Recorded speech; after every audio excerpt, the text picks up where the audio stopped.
n'y avait pas Saliba, il n'y avait pas Théo Hernandez, ils n'ont pas participé à l'entraînement. Pourquoi ?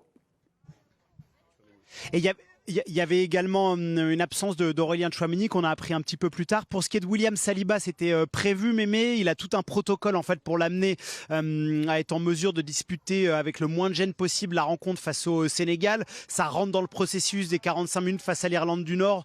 Hier, la demi-séance. Aujourd'hui, voilà, il poursuit son protocole. Pour ce qui est de Théo Hernandez et Aurélien Tchouaméni, les deux, on nous a dit qu'ils avaient été ménagés. On n'a pas encore la précision de l'endroit exact d'où ils auraient pu ressentir quelques bobos. Ça a également été le cas pour Adrien Rabiot hier. Voilà, on sent que le staff de l'équipe de France ménage les uns et les autres pour que tout le monde arrive en forme pour le match du 16 juin face au Sénégal. Vous ne tirez pas tellement la sonnette d'alarme, mon cher Giovanni, là. On est dans le protocole. Saliba, Dave, il a un mal de chien, non Saliba, là, pendant cette finale, il y a eu des communications du club après la saison. J'ai l'impression que son mal de dos, ça date de... Il a mal depuis quelques temps. La finale lui a pas fait du bien, la finale de la Ligue des Champions. Et depuis, comme Giovanni l'expliquait, il y a un protocole qui est très précis pour l'amener vraiment au maximum de ce qu'il peut, sachant qu'il jouera avec des douleurs, probablement. Ça, c'est un fait. Alors, des douleurs, il y a toujours douleur et douleur. Le truc, c'est de les rendre quand même supportables pour qu'ils puissent jouer au maximum de son potentiel. Mais la Coupe du Monde, elle est longue, Raymond. Faut tout de suite la voir, Saliba, premier match. Non, mais le premier match, c'est pas l'AS Mimosa en face. Oui, mais Vous avez vu la tête des autres centraux, là, à côté d'Upamecano ? La Croix. Ouais. Non ? Vraiment, vous faites confiance ? Konaté, la Croix. Il a pris trois défenseurs il a centraux. pris ce qu'il pouvait. Ouais. Et je vous dis que sans Saliba, il va y avoir un gros souci. Ouais. Je vous le dis. Ouais, mais il faut qu'il soit à 100%, Dave, c'est toujours pareil, quoi. Ah oui, mais c'est toujours pas. C'est ce qu'ils essayent de faire. Ils essayent de l'amener. Ah non, mais 100%, ça n'existera pas. Non, mais moi, ce que je veux dire par là, c'est. Moi, je comprends ce que tu dis. Si tu as un Saliba en pleine possession de ses moyens, c'est une chose, mais est-ce que tu prends pas un risque à mettre un Saliba qui est à moindre. Je sais pas, mais. Non, mais si tu as pris les. Et puis, c'est aussi un message que tu envoies à ton vestiaire. Si tu prends des gars qui sont dans le groupe, s'ils savent que Saliba n'est pas à 100%, je sais pas, c'est. Non, mais attends, juste un truc là-dessus. Non, mais c'est pas ça. En 2018, les deux latéraux titulaires, ils sont out, ils sont blessés. Et pourtant, ça ne les a pas empêchés de gagner avec les deux remplaçants. Giovanni, on va être champion du monde. T'as bien sûr, gros. Doucement. Giovanni, j'ai l'impression que vous nous avez fait une Colombo, là. Vous avez levé la main, encore une petite question. Oui, dites-moi. Oui. Ma femme. C'est juste pour vous rappeler, puisque Dave soulignait, il faisait référence à 2018, j'ai un autre exemple, celui de Samuel Umtiti. J'étais à cette Coupe du Monde. Samuel Umtiti, il a dû faire 2 ou 3 séances collectives dans l'intégralité de la Coupe du Monde. Il avait autrement plus mal que William Saliba et ça ne l'a pas empêché d'être très performant durant la rencontre. C'est pour ça qu'on ne tire pas encore la sonnette d'alarme. Que des joueurs aient des douleurs, c'est logique. William Saliba, ça fait 6 mois qu'il a des douleurs au dos et qu'il compose avec et ça ne l'empêche pas d'avoir un niveau proche de l'exceptionnel avec Arsenal. Raymond, les gars sont pas à 100%, c'est le premier match. Il n'y a pas moyen de... Excusez-moi d'insister, les copains, mais je vais voir Raymond. Non, c'est pas exactement ce qu'il a, quel est le degré de la... c'est ça, le dos, ça veut rien dire. Le mec, il a joué tous les matchs, et toute la saison, et il est allé en finale de Champions League. Il est là, je vois pas où il y a une douleur qui soit handicapante au point de ne pas jouer. On le ménage. Je trouve que c'est bien, ça lui permet de récupérer un petit peu. Mais le problème de sa blessure ne se pose pas en termes de il jouera ou il ne jouera pas parce qu'il est blessé. Il a joué tous les matchs depuis 6 mois avec ce truc-là. Donc il va jouer encore. J'ai fait la saison dans cette boîte crânienne. Les pensées, je les faisais miennes. Merci. Giovanni qui essaye de se dire, mais de quoi il parle en plateau là ? Où est-ce qu'il jouait, Bachon ? On va rester là, mais Alsacien. La tête de Giovanni sur la Nous allons nous faire une petite spéciale Doué Barcola, information de Giovanni Castaldi hier, qui nous apprenait que Didier Deschamps était en réflexion donc, sur le 4e mousquetaire en attaque. Donc il y a Olysée, Dembélé, Mbappé. Et puis pour le dernier mousquetaire, c'est pas Athos, c'est Porthos, c'est Doué contre Barcola. Qui doit débuter, Doué ou Barcola ? Votre ville peuple a répondu. Je dis, vos adjoints ont répondu. Doué. À tous ? Tous. Ah ça alors Doué. Je pensais que ce serait c'est rare. Non, mais Doué. Doué. Et Giovanni dit Barcola. Giovanni. Il est mieux informé que nous. Non, mais non, mais pour l'instant, qui doit débuter ? Giovanni, on s'est eu juste avant l'émission. Moi, j'avais, on va dire, dit ou cru comprendre que Barcola, on va dire, avait un petit peu d'avance. Pas du tout là. On est encore en pleine réflexion. C'est du 50-50 entre Doué et Barcola pour débuter.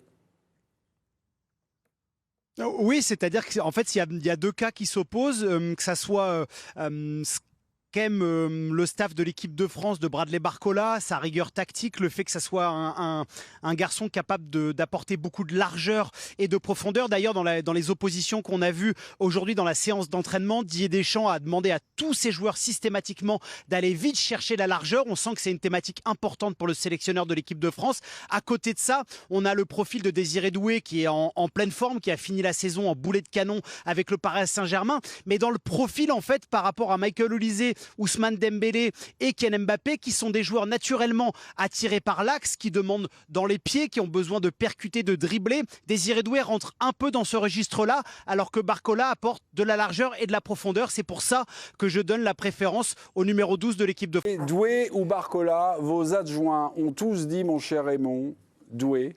Vous, évidemment, je dis, parce qu'on connaît votre esprit de contradiction, bien, vous dites Barcola, mais non, c'est même pas ça. Parce que vous mettez éventuellement Barcola, vous mettez pas Doué, mais vous mettez pas Dembélé, et vous mettez un troisième milieu supplémentaire. À quoi ça sert d'avoir joué à 4 attaquants depuis un an et demi, quand on enlève au moment où ça commence, Raymond, vous m'agacez. Raymond, je suis agacé. Si vous faites le débat en donnant tous les arguments avant que j'ai dit quoi que ce soit... Tu vois, c'est du sabotage. C'est du sabotage total. Ah là, je vous ai pas lancé, là. Ah bah non, là, je vous ai saboté. Là, tu l'as balancé. Saboté. Je suis désolé, pardonnez-moi. Non, je vous prie de m'excuser. Dans l'idée, et en plus, je m'élève en faux contre l'idée que c'est un problème d'esprit de contradiction. C'est des convictions. J'ai le droit d'avoir des convictions qui sont différentes de celles des autres. C'est pas de l'esprit de contradiction. Fort, et je le dis à chaque fois, donnez-moi la parole en premier, et l'esprit de contradiction, c'est les autres qui l'auront. Parce qu'ils diront le contraire de ce que je dis. C'est vrai ? Eh ben oui. Tu ramasses la mémé, hein, tu ramasses, tu la prends ta leçon là. On l'entend moins, là, ta grande gueule.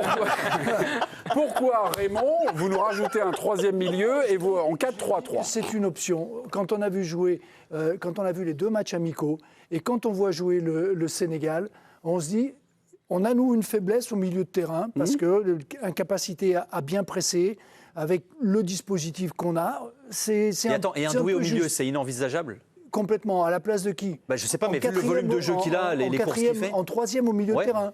Oui. Ouais. Moi, je trouve qu'il a un tel volume de jeu, ce mec. Un peu genre Griezmann 2022, tu vois, milieu. Chouameni, Rabiot, Doué. Chouameni, Rabiot, Doué. Milieu inspiré. Ça peut être une option. Ah. Ça peut Tu crois que tu commences à discuter alors ? Mais dans un vrai dispositif, où on occupe toute la largeur.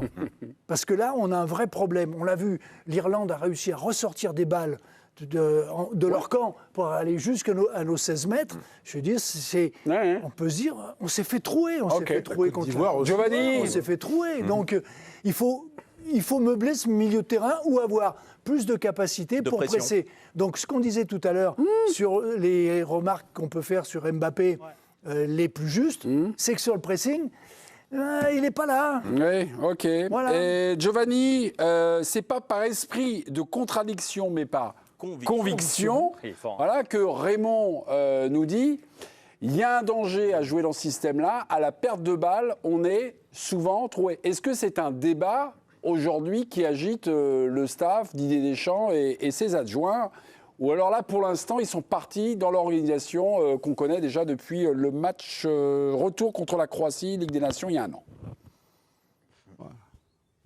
Je pense que cette organisation, pour le premier match, elle bougera pas. C'est la conviction profonde du staff de l'équipe de France. Après, ça n'empêche pas de se poser des questions. Moi, sur les entretiens que j'ai pu avoir avec les joueurs en périphérie des matchs de préparation, que ça soit Désiré Doué, que ça soit Adrien Rabiot, naturellement, quand on leur parle de l'animation de ce système en 4-2-3-1, ils vont tout de suite sur la réaction à la perte. Donc, je pense qu'ils sont conscients que leur pressing actuel est pas assez bon et tout le monde ne joue pas toujours le jeu. Il y a des axes d'amélioration. Et pour un petit peu aller dans le sens de Raymond sur le côté volume, Désiré Doué, peut-être que ça peut être une solution au milieu de terrain. Aujourd'hui, c'était 2 systèmes en 4-2-3-1, mais Désiré Doué, compte tenu de l'absence d'Aurélien Tchouameni, était dans le cœur du jeu et il a montré une forme athlétique. Il est vraiment en pleine possession de ses moyens. Il bouge. La chaleur semble ne pas trop le pénaliser.